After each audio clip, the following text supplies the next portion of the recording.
ولا يقتلون النفس التي حرم الله إلا بالحق ولا يزنون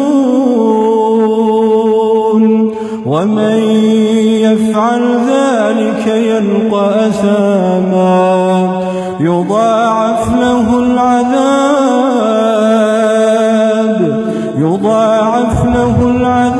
يوم القيامة ويخلد فيه مهانا إلا من تاب وآمن وعمل عملا صالحا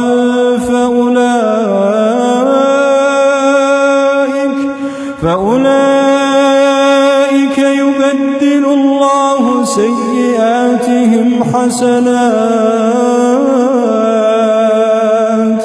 وكان الله غفورا رحيما من تاب وآمن وعمل عملا صالحا فأولئك يبدل الله سيئاتهم حسنات وكان الله غفورا رحيما ومن تاب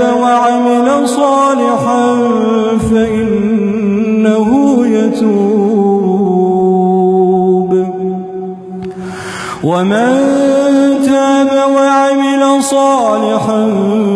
فإنه يتوب إلى الله متابا والذين لا يشهدون الزور وإذا مروا باللغو مروا كراما والذين إذا ذكروا بآيات ربهم لم يخروا عليها صما وعميانا والذين يقولون ربنا هب لنا من أزواجنا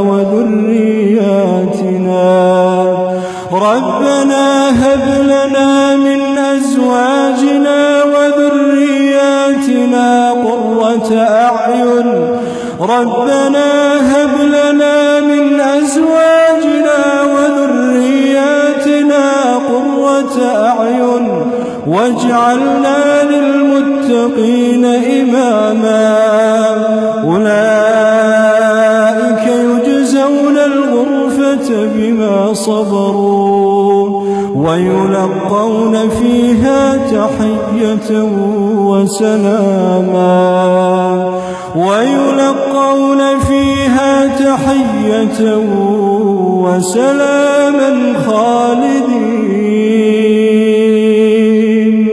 خالدين فيها حسنت مستقرا